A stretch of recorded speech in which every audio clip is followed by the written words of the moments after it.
Welcome and thank you for being here today. We'll talk about transforming asynchronous online courses with AI, and we'll be focusing a lot, of course, on assessment, that tricky area. We'll have lots of ideas that I'll share. You'll share as well. Solutions, some will be actual solutions you can implement, some will be steps in the right direction, and some will be goals and challenges that will continue for sure, just based on it being AI and doing asynchronous online and making that a very difficult combination. But we'll look at best practices, absolutely, and some things that you can do certainly to make it work in your favor. So your guide today is me. Sometimes we have multiple people and thought partners who may include myself, but I'm leading this session today, and I'm VP for Educational Innovation and Inclusivity at Alchemy. I've been in this position for 3 years now, 3+. And before that, higher education for 25 years as faculty and as faculty developer at the campus and also at the system level, and almost exclusively in the Cal State system. So excited to see lots of those folks here today, as well as everyone else. And what I'm doing today is, again, serving as your guide and trying to come up with what I've seen out there as some of the best potential solutions on our topic today, and resources, and prop that up for you for sharing, and also some dialogue we can have, and then some takeaways. Okay, so let's go ahead and dive in. And we'll start by just taking a look at some of the things we've already been doing around AI in education. So since early May, we've been having a series of these webinars on different topics that you can see here. And these have been progressively attended, where we had a few hundred people to start to where we've had, I think, 1,300 to 1,500 people interested in these because it's such a popular topic. And also because we've been able to get a lot of good people who have been speakers with us on these topics. Today's, of course, at the bottom there, but the ones that are in blue are the archived ones. And we have the link that we can share with you to where these are recorded and posted on YouTube. And so you have ongoing access for these. And then also at the completion of today's session, we'll start working on preparing the resource packet for you and sending to you early next week. So the recording, the slides, and any of the resources that are bundled in. And we also want to go through the chat and what was shared and consolidate that and add any additional resources. So feel free to keep sharing there. As we had you register, we had a poll that many of you completed, hundreds of you completed, and we analyzed that to say, okay, what did participants hope to learn today? Now, this is a huge list, and we're together for an hour. And the topic is to focus on async and assessment. So some of these certainly touch upon edges of that, but we're really going to focus on some of the academic integrity issues around that, best practices around that. We won't get to feedback and engagement much today. I see that as a great potential topic to really dive into AI and feedback and engaging students. So we can go further there. AI proofing your assignments. I would look more at the description there and to say, well, design assignments and assessments resistant to AI cheating would be more accurate. Trends around this, yes, a little bit. And then, of course, the tools that we'll talk about today.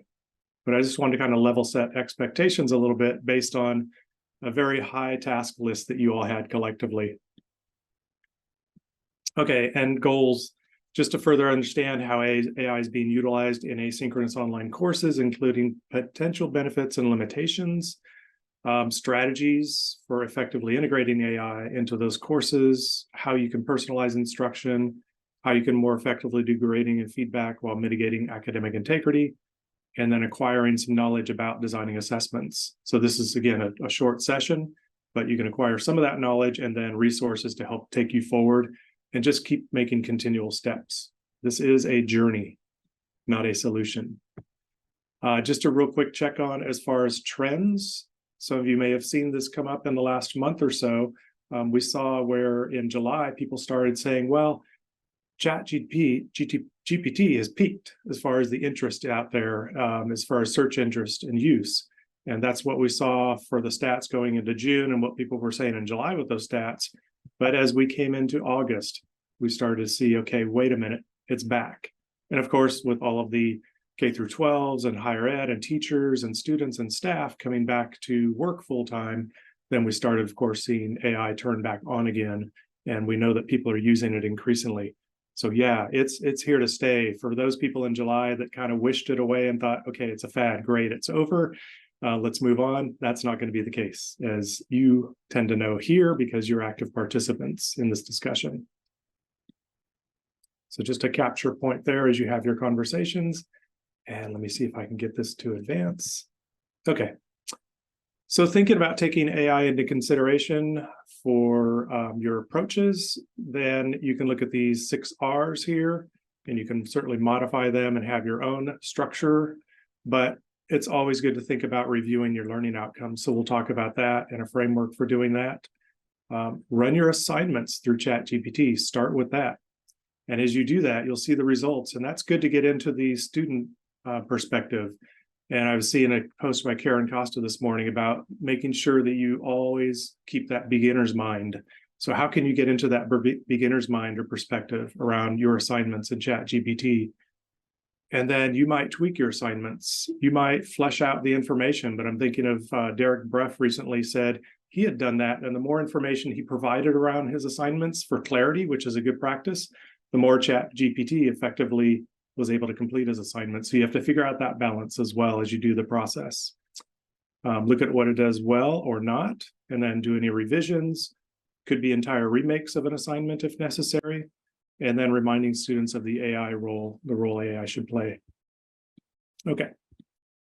So we'll be putting some of those things into action. Let's first get into a Padlet to do a little bit of sharing across the group, just to get some sense of where you are and some of the main things that you're thinking about. So we've got that in the chat. Let's see. Yes, great. And I'll go there as well. And I'm looking at the chat and seeing great stuff. Cite and other things. Claude, people sharing their experiences and the tools that they're using. Absolutely love it. And we'll have different pause points in this for sure. So this will be one of them. Okay, so go ahead and click the plus at the top, under the top of each column. In what ways have you reflected or acted upon your outcomes in light of AI? How have you analyzed or AI tested any of your assessments? And then what has your dialogue or directive with students been regarding AI? So syllabus statement on usage, great. That might go to third column.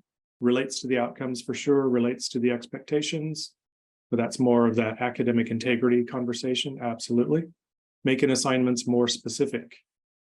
And we can talk about what that means. It's not just fleshing it out and more information, but let's look at some outcomes examples and look at some statements within assignments that'll make them more specific and also maybe make them more personalized and authentic.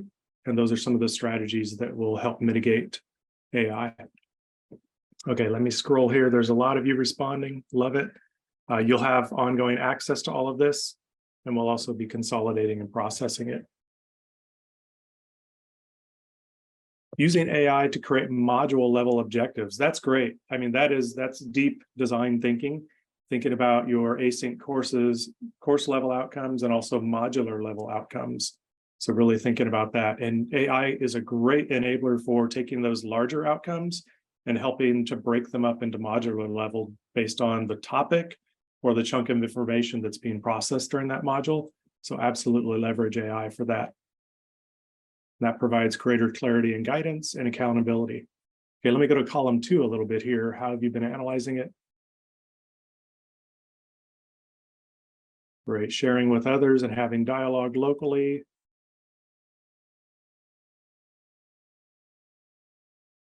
Entering your essay and paper prompts into ChatGPT and then tweaking them. Absolutely. Yeah. Find out how it works, how students might be using it. We're concerned less about cheating. We're going to have that conversation about what is cheating and what is process versus product and those types of things. Great. I won't stay here much longer. I'll keep this moving. And the last one. I see modeling, policy and procedure. Certainly you can have your campus policy and then you can have your course-based policy based on your expectations. And I know that different departments will have different rules across courses and course sections or maybe even department level.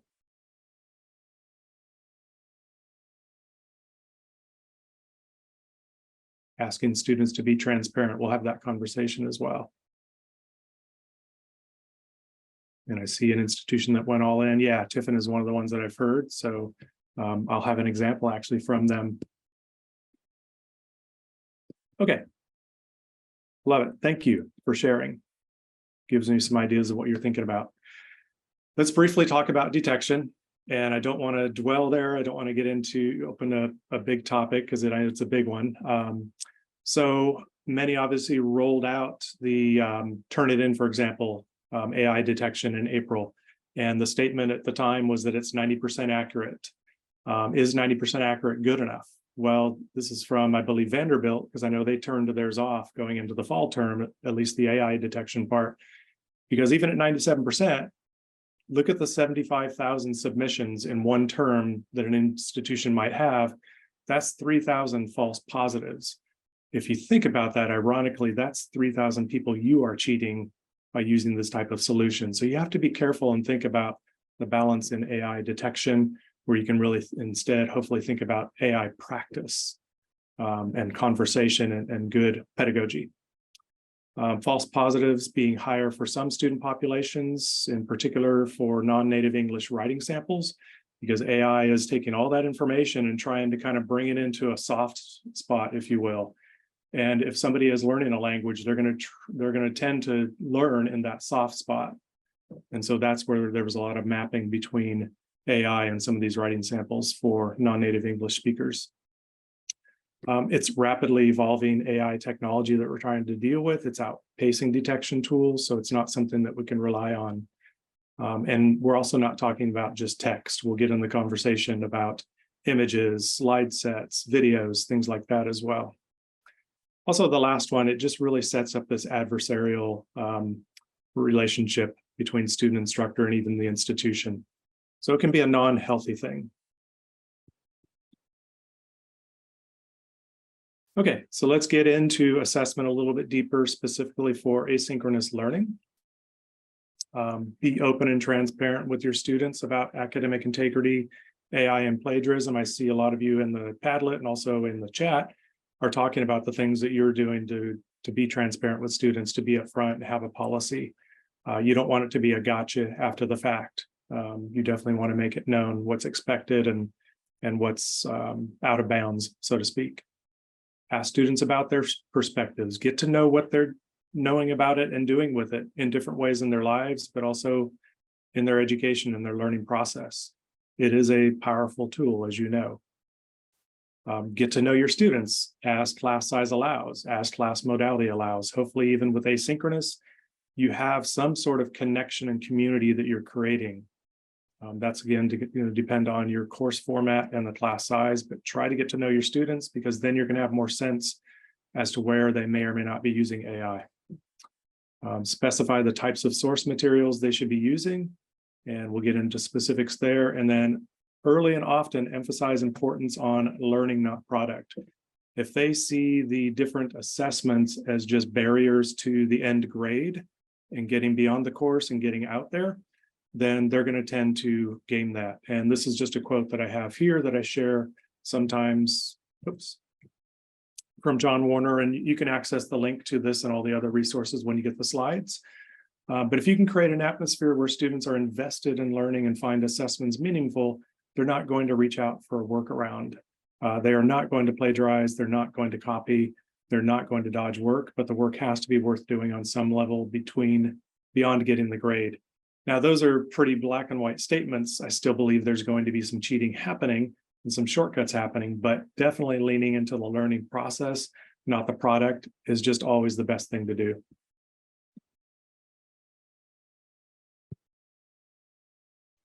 Let's check in with blooms briefly. So this is just looking at the traditional blooms that I've tried to clean up a little bit as far as the levels and what's offered on the right. So you can think of the different types of assignments and assessments you would be developing at these different levels. And some people have been thinking, oh, okay, with AI, it really is effective at that lower level. We're going to have to really push students up to that top level of create. That's the only way we're going to be able to know that students are doing the work. Well, guess what? AI is great at designing, constructing, authoring things. analyzing things. It's great at doing a lot of things. So that's not a foolproof solution, just jumping things quickly up to the create level. You've got to really think about these levels differently. And so I've been looking at some different writings that people have been doing as far as their analysis. The one I'm going to focus on briefly today that's come out in the last week or two at the most is from Oregon State. Their eCampus unit does fabulous work with things like this, and their research unit. So I wanted to really prop this up. And what they've done is take those same 6 levels, and they've got a recommendation for each level as far as either review or amend those types of assessments that you're doing. And then the AI capabilities in the middle column, and on the right side, what are some ways where you can start leaning into the distinctive human skills that you can make part of your assessments, part of what you're measuring. And then that's hopefully how you can know more that you have the students actually creating those aspects of the work. I have to admit, I've analyzed this a couple times in their article they posted about this, but I'm not entirely clear about the approach of review and amend for each of these. It's still a work in progress for me, but I really applaud this for putting it into these categories and offering that third column, especially about those distinct human skills that you can try and lean into. So if you have other resources, thanks, Stuart, for sharing that. This is, I think, a great step forward in looking at these types of assessments and reviewing your outcomes. If you're wanting generative AI to be less of a factor for your assignments, for your assessments, then require their students to do their work in a Google Doc with you as editor, because then you can track progress. And I'm not saying this is something you should absolutely do. These are methods that I've seen. So this is one example of having that work. And now this would obviously need to be primarily written work in that Google Doc with you as an editor. Now you would have to then go in with however many students you have and be policing and checking and looking at the versioning and seeing whether or not a student took the entire 3 pages and dumped it all in at once an hour before the deadline. That's not a healthy role, but that is something you can use to try and minimize the technology use. You can have students use Perusall to do annotation in line as far as analyzing any of the readings, videos, or podcasts. I think that's a great tool or activity for a lot of learning in general, and also collaboration in general, but by the way, also shows work of them reflecting along the way as they're processing that resource. So I think that's an interesting thing to do, that's again, leaning into the learning process. Have students create oral presentations. I see a lot of people using oral presentations as a solution. It's all gonna have to be oral presentations live. That's how it's gonna have to be done. Well, you have showed up for this session based on asynchronous. So we know it's not going to be live oral presentations. It's going to have to be recorded presentations. That could be a good thing, but there are some drawbacks for that. First of all, that's putting it into one potentially high stakes, one format assessment. And that's going to stack it up where some students are going to do really well in that oral format. Some students are not going to do as well, and it's not going to represent their knowledge as effectively. So think about universal design for learning. You don't want to have one type of assessment. So we don't want to go all in on that. They could be videos, or they could be multimedia resources. You might have them build these multimodal mashups that become their product that they develop. And that can be a way to minimize AI use. But as some of you know, AI is getting very, very good at doing images, at doing videos in people's voices, and if with their picture put into animation. So that's going to become more difficult to detect as well. So yeah, I would just keep tracking that and seeing what's happening. If they're submitting slide presentations, then you can ask them to orally present it, record it, and then do annotations of that via speaker notes to try and make sure they're putting in their own reflections and making their own connections to their learning process. I wish I could keep up with the chat. If you're comfortable incorporating some generative AI, allow students to use it, but require them to provide the prompts, the responses they got, and then how they refined the responses via subsequent prompts, and then the logic they use to enhance the AI output. So make it part of a process and have them be transparent about it, require them to share that with you as part of their learning journey. You could give students some AI-generated content and ask them to evaluate it with criteria, and then have them revise it according to those criteria. So these are what some people are calling AI assignment flips. I'll get to that source in just a moment here, but what I want to do is get you back into Padlet with a different task. Oops, I've got the Padlet a little bit later on. Okay, I'm going to go into it first. Okay, so this is from Jason Johnston. And Jason, if you're here, thanks for posting this. And this is just as of 2 weeks ago. These are some other assignment flip examples. So you can have students take an AI written paper, then do the critique, as I mentioned. You can do a double paper flip where two AIs write the same paper, the student compares and contrasts. They can decide which is better and reasons why. You can do problem-based assignments and have the students use AI to solve three problems, or excuse me, come up with three solutions for a problem. Then they might analyze those and rank those and give their reasoning. Peer review, so students write the paper, they use AI to critique it, and then they make improvements. They submit the original, the suggestions, the final paper, and their reflection. And then the presentation improvement, they can use it to generate slides on a given topic, and then they analyze what's been generated by Gamma, et cetera, and they can make enhancements, they can submit versions and their reflection. So there are a lot of options to make AI part of the process, but still make sure that students are working with it to do some analysis, do some critical thinking, and then move that forward to a better version that involves their processing. So I've got more of these listed here through Jason's post, and you'll have access to that. And I'm sure through the chat, that's probably getting shared as well. Now this one, I might be able to get some help from you all. I'm always very careful to make sure I cite sources. Now, this is one of those instances where I think I woke up at 5 in the morning and took a screen capture on my phone when I saw this and did not track properly. So is this Danny? I'm seeing Heather say it's Danny maybe, or is that a different comment? Thank you. Okay, I will add that. I will do follow-up work and make sure that I cite that properly. But I thought this is a great example of AI use and different suggested wordings here for you to think of these almost as prompts. So for generating ideas for assignments, yes, they can use AI tools such as, and you can put those in the brackets, to brainstorm their ideas and approaches for completing their assignment. They might be able to do it for creating media for assignments. So here's some different ones for images. You can decide maybe even for presentations, as I mentioned, for Gamma and other tools. Could be Canva, could be whatever. Suggesting a structure or outline. So how can they use AI to leverage that to help them get past that blank page syndrome and get an outline that might be suggested? Then they can start building in the content. They can start doing additional research. They can start meeting your reference requirements outside of ChatGPT. It can provide them feedback on their work, and then they can use that to move forward and make their work stronger. They can use it for Grammarly type tasks to improve their grammar, to help catch them on any mistakes and make suggestions. So that can be a learning process.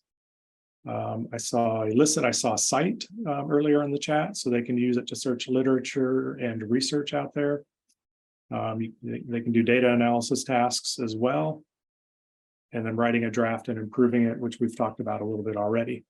So great, thanks Danny for this. And as always, what you're putting out there. And that's Danny Liu, University of Sydney. Okay, so this is one that came up from Jason Bach shared. Thank you, Jason, for reaching out. And this is from Tiffin University. They're the institution that was mentioned earlier in the Padlet that is kind of really leaning in collectively to AI. And one of the approaches they've used is to have students show their work by including these design statements. And that can be a quick paragraph or so that they add at the end of their work that explains the process and tools they used.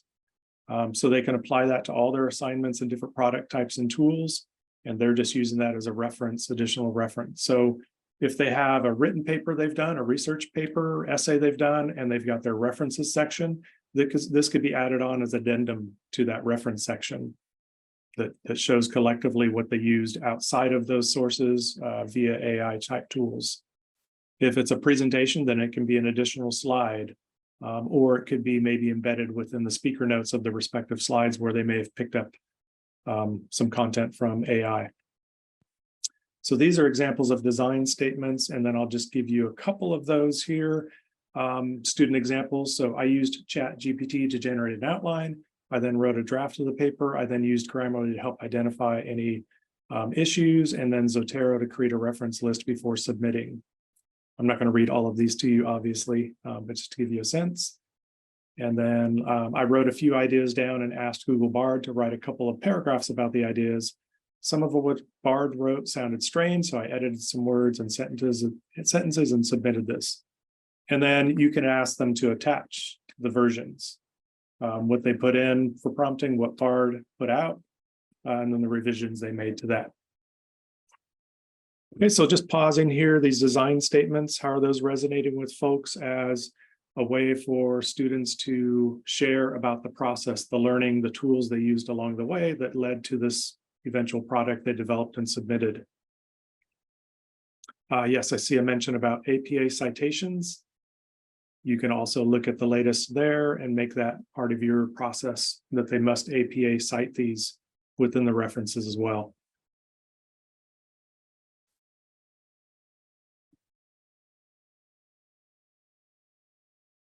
Great, thanks folks that are chatting about that.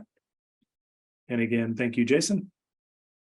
So let's jump into the Padlet. This will be a different share, a couple different topics.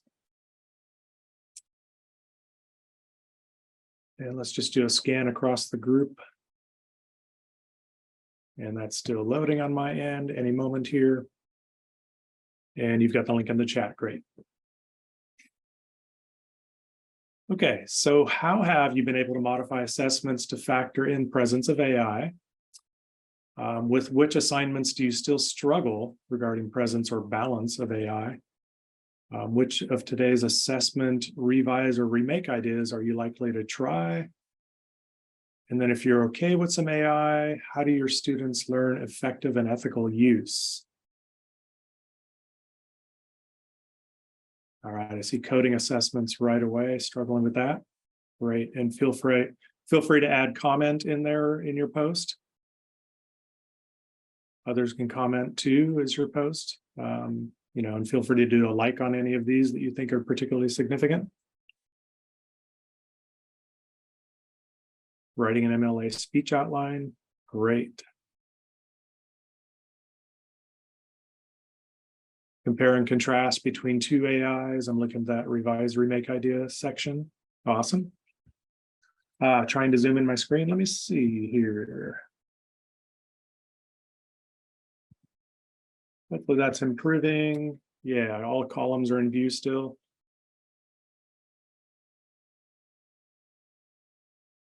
Hopefully that helped folks, and I'll certainly try to scroll down, but I'm not going to be able to keep up with all of you.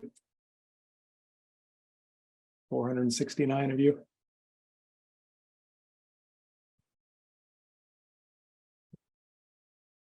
Yeah, and online discussions, yeah, that's tricky because you'll want to think about how to prop that up, because students can, of course, take a simple traditional online discussion prompt and run that through AI. I need 100 words on this discussion prompt. And if they're smart, hopefully they'll tweak it a little bit and they'll pass the test. But how to make that part of the process, part of the dialogue, and what that contributes, and how that creates community amongst students. And then also as an instructor, how can you dive into that dialogue and be present? And that's something to manage, again, based on class size.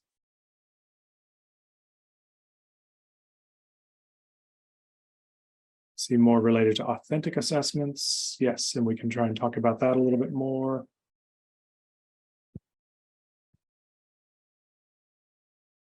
Emphasizing use of course resources, class lecture, personal experiences. Great. Yeah, and we'll talk about ways to keep students into certain types of resources. There are some techniques you can use for that.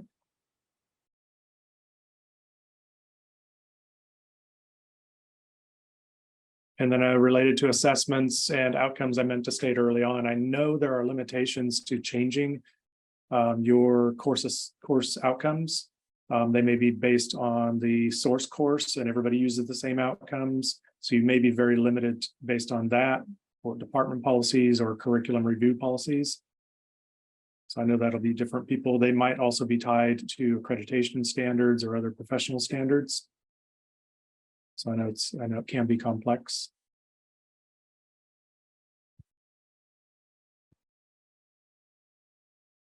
I see a thumbs up for design statements. Great. Yeah, I did think that was a good, easy add-on. Showing your work. Yeah, for oral presentations.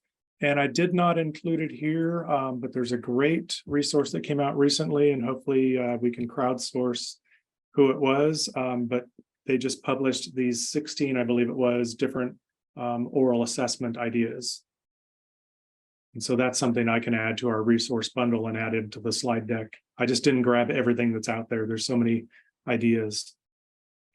So if somebody's got that handy, feel free to share in chat for ideas on 16, I believe it was, different oral assessment types that you can use.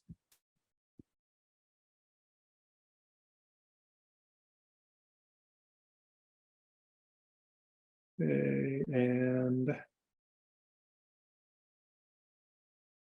students learning effective and ethical use. I'm trying to look here.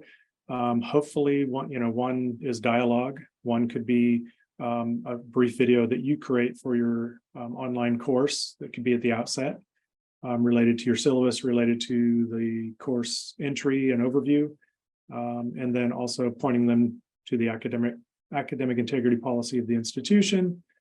But also there's some great videos out there about ethical use of AI that you can point students to. And you want to make those brief videos.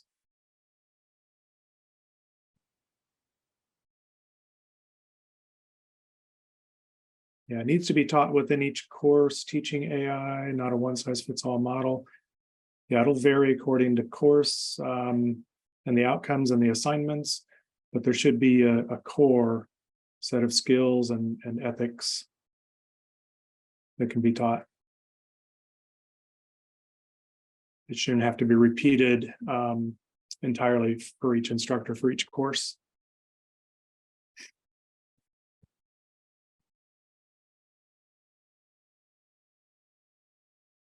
Okay, great. Well, let's jump back to the slides here.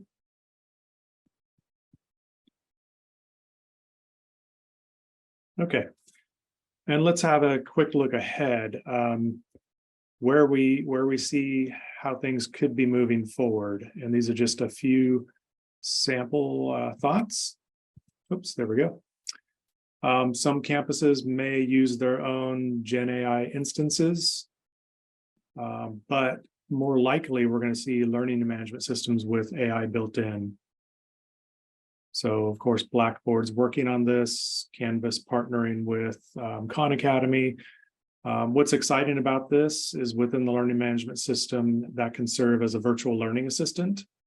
I think that's a powerful thing, again, for the process, for the journey that students are taking. And I use the term learning assistant as opposed, I'm seeing often tutor. Tutor usually is seen as something that's used for remediation, and there's a stigma around that. So I always like to think about some sort of learning assistant term where it's really where everyone can benefit. AI use can be limited to the LMS or onboard LLM related to that. And so it can track when and how it's used within the assignment flow. It also helps to ensure data privacy because students will be using it within the LMS. So there's some exciting possibilities, I think, developmentally, but also related to ethical use and privacy when it comes into the environment. But the LMS models of AI, I would think, are certainly going to lag behind the development out there in general. So how much of this is going to really have the latest of, for LLM, text-based, for image, for video, audio, all of those things. And we're seeing, of course, the exciting developments with ChatGPT and having multimodal coming out real soon. That's going to be great to see, but that's going to be another level that we're working with, hopefully in a healthy and positive way. As an instructor with your LMS, you could potentially have a built-in teaching assistant. So if you were to bring your learning outcomes for your course into, let's say, that Canvas course, whatever LMS it is, then you could then instruct the built-in AI to now take those objectives. Now give me ideas for activities or assessments for the objectives. Okay, now these I have selected, give me ideas for rubrics for grading those submissions that students make. And it can give very detailed rubrics. And I've done this with sort of multi-prompt and ChatGPT, but here it can be really actually built into the workflow. And it can take that really big design and architecting process that is pretty heavy duty and for most faculty just too big of a lift. And also for most of us, it's beyond sort of the learning science and learning design background that we might have as subject matter experts. So this really is empowering and enabling to take that from the learning outcomes to the activities and assessments to the rubrics and the feedback that can be given, all so much more efficiently and in many cases effectively. So that can be really powerful. I'm going to glance down at chat because I see 46 new messages all of a sudden. Not going to be able to address all of them, but wow, this will be great to go back and look at. So Blackboard Ultra AI Assistant is now available, and of course, that's just going to evolve very much more quickly.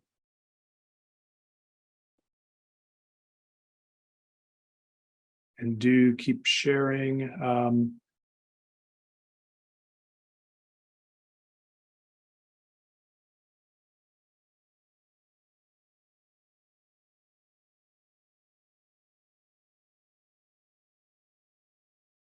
Okay, I just want to do a quick scan. I'm not going to read them all, of course, right now, but I want to get a sense of what people are talking about in the last moment or so.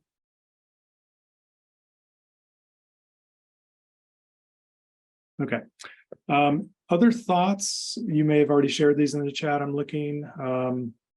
Yeah, I see Ken's comment about rubrics may limit students' creativity. Yeah, sometimes if you give students too much information, then they're going to work to that information. They're going to work to the rubric. They're going to try and satisfy those boxes. But you can have as a rubric category where you're going to have creativity built in as a category. You're going to have maybe authentic learning built in as a category. So make it part of that process and make it transparent. But that's one of the grading factors.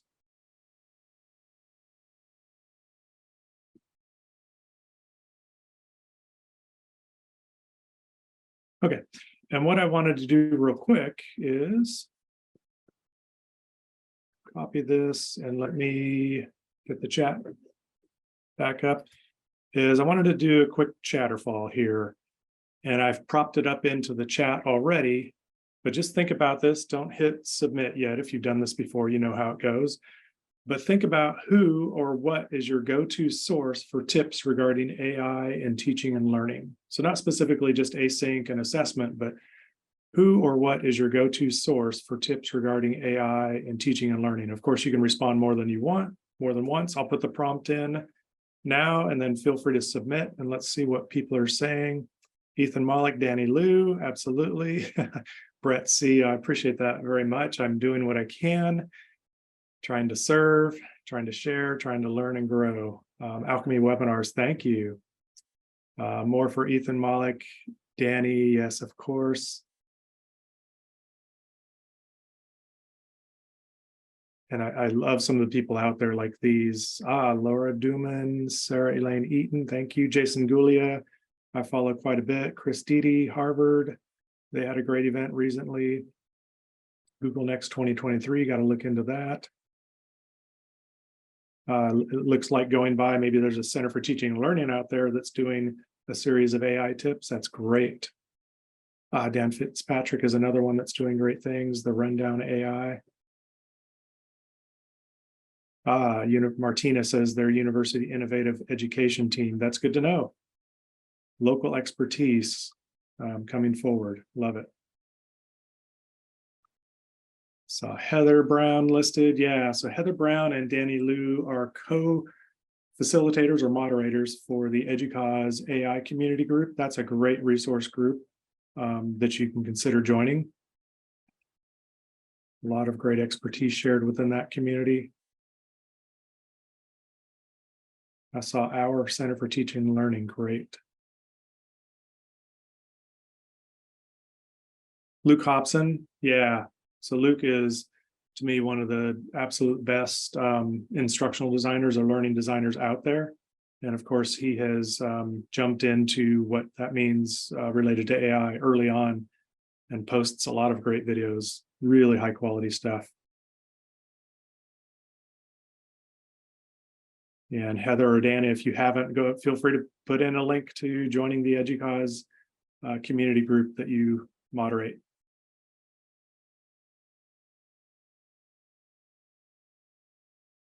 And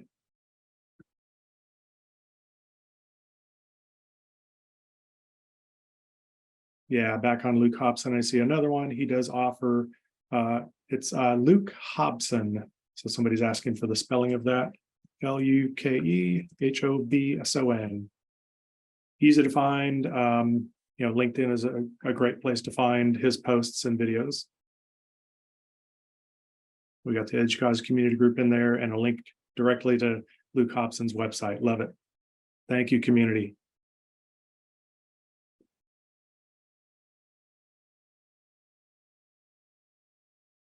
And I see Chico State running a series of workshops. Awesome. And more campuses are now kind of getting their legs under them, so to speak, where spring was where everybody was really caught off guard. Summer, I think, was a big pause for most places, a wait and see. And then fall, okay, we're back at it. Now let's work with it. Let's figure this thing out. And so people are doing a lot of great work in that area.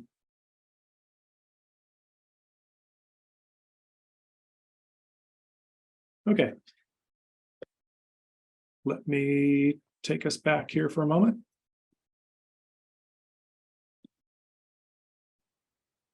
Okay, so coming up in the near future, just trying to think of some events. Let's see, is it this week? I think was the AI and education event at University of Central Florida, I believe, if I'm correct. But some things that we're involved in, I know mid-October, Zach Justice from Chico State, who did one of our sessions a few months back. He and I are doing a session at the Northwest eLearn Conference. So folks from here or who are in the Pacific Northwest, hopefully we might see you there. We'll be doing a couple sessions at OLC, the Online Learning Consortium, in late October. We're also already planning next webinars, so I'm glad that some of you felt like these have been really useful. We will have you fill out a survey at the end of this session, after this session, and you can tell us what are additional things that you would like to hear about, and we'll put together sessions. So that's really informative because we want these sessions to meet your needs, and that's how we get people showing up, and that's how we get a great community like this happening. So somebody's already sharing the notes from this webinar. I love it. But know that we'll share a whole resource bundle here in the near future. What are some of the other things? Yeah, so Zach and Nick Janos from Chico have a great blog. Feel free to put that link into the chat if you want as well. But Zach and Nick have been really looking into this since late last fall and through spring and summer, and they post, I'd say about monthly or more. They have a great blog post, reflective blog post about their experiences with their students. Very early on, they started intentionally looking at this with and through their students. So that was great. Okay, these are some other ways that you can connect. And I think at the beginning, we did share the YouTube channel link to you. And I see it all just came into the chat. Perfect, thank you. What are some other comments or questions that people have? We've got some time left if you want to come on and ask or share.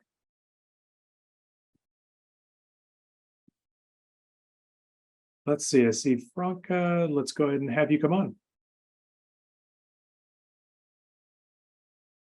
If we can enable that. Get help from team here. Okay, yes. Thank you. Oh, there we go.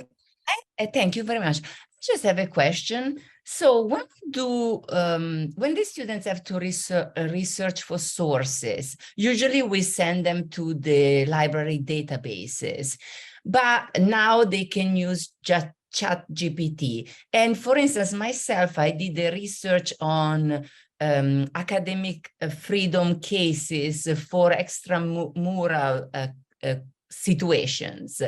And what ChatGPT gave me, yeah, it was like 4 or 5 sources, but it was not the whole, the whole spectrum of the documents. And then I found out through the library databases.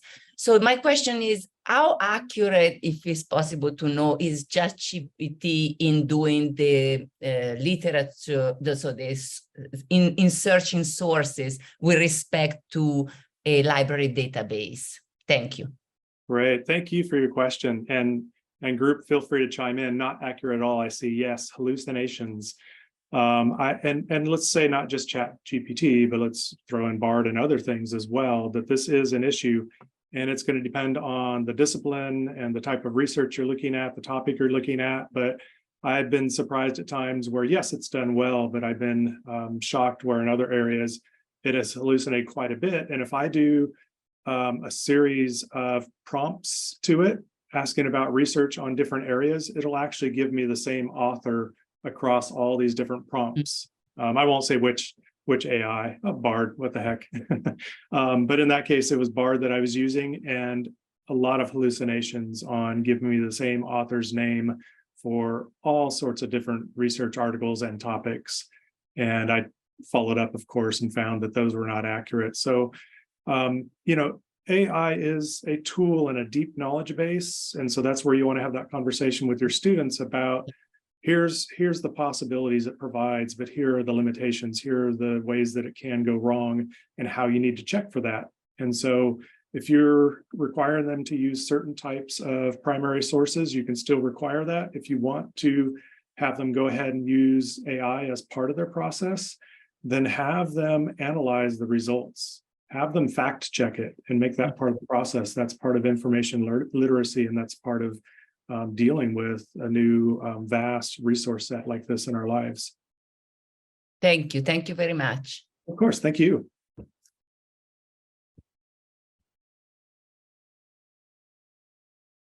Other questions? I'm looking for hands here in our attendee list. And I'll look in chat as well. It's going to be hard for me to keep up, but I'll look for questions in there. Yeah, I know. Sean says hallucinations. Let's call it what it is. It's mistakes. Yeah. It's the reason it's called hallucinations, as far as I interpret it, is because it's trying to make it seem like it's correct, but it is a mistake. Absolutely. Yeah. Let's not be so nice. It is an error, absolutely. And it's a case where, as people may do it sometimes, is where they pretend to know more than they do rather than admitting their mistakes. I just made AI sound human. Confident falsehoods, love it. Fabrication, yeah. How can you defeat AI in making assignments? Again, that's a very black and white type of question or goal. You can't really completely defeat it or control for it unless maybe, again, you're going to sit down and have nothing but oral presentations, but that has so many limitations and, to me, potential injustices for students that we have to be careful about that goal of completely controlling for it. It's how can we manage it? How can we make the best of it?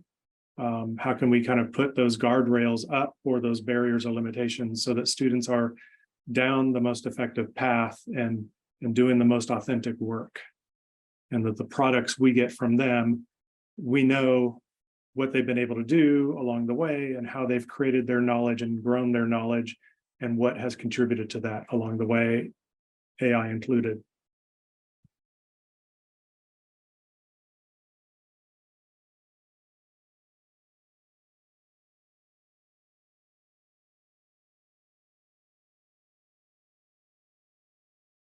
Other questions or comments? I wanted to give space, being there's such a big group. Bhushan, hopefully I'm pronouncing that correctly. Let's go ahead and allow Bhushan to talk. Absolutely, great. I wanted to understand from this group, from you, how do you see AI impact the use of open educational resources, say fair use content? Because is it likely to spur the growth of OERs, or is it likely to kind of maybe impact the credibility in case there's really poor results from AI searches, etc.? Yeah. And again, community, chime in as I'm giving my response. As far as AI and open access or open educational resources, I think it can be a great enabler because again, those open access resources can be pulled in and be part of the AI. But then you get to the, still you want to make sure that people are citing things correctly, that it's not just ChatGPT, I used this on such and such date. Here's my prompt, here's the output. You want to make sure that hopefully via ChatGPT, that open access resource is retaining its source as it goes forward. That's not always the case, of course, because it's analyzed as part of the whole LLM process. And so there's going to be that blurring of lines too as well. So hopefully it's a great enabler that open access resources are part of the content, but I think there's that tricky part as far as retaining ownership or source. Yep, absolutely. Thank you so much. Thank you. I'm looking for any other ideas here. Reference to how it might be like Wikipedia, where there's going to be some maybe monitoring. Oh, eventually the public creeps in and starts insinuating politics. Yeah, let's not go down the path of AI and politics and fake this and that. I want to stay happy.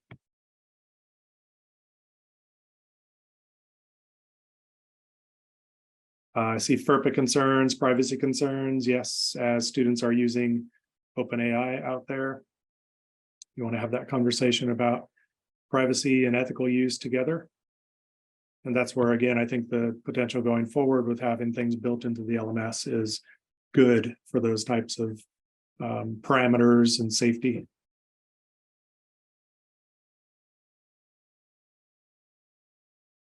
Thanks, Chris Baldwin, for your comment. Vigilance, yes. So this is something and I know it's not just faculty here by far, but it's thinking through the instructor role. So in rethinking your assignments, your learning outcomes, your assignments, your assessments, how you analyze things, how students work through all of that, and this complex picture, it's made this a very big task. And for most faculty, you might be, you're very deeply steeped content experts, but may not have been taught a lot of learning science and assessment, those types of things. And now you have to take it to a whole new level to be able to ensure that students are doing their work properly and accordingly. So this is, I know, a big task. Keep thinking of gradual progression as you do this. Pick up tips from sessions like this and other people who have attended and shared here and other sources out there, and just keep evolving and moving forward with this. Things evolve so quickly from November till now, but hopefully you're getting on a track now where you feel like you're informed and you can start making these adjustments, and you can keep up with how things keep evolving. So, all right, well, I will take this moment to thank everybody and for your attendance, participation, and your contributions, because I know you've put a lot in here to share across the group, and I look forward to going back and seeing what was shared. And then we will analyze everything, get you the recording, slides, and resources by early next week. So you'll have that available. Thank you again, and all the best going forward. Have a good day.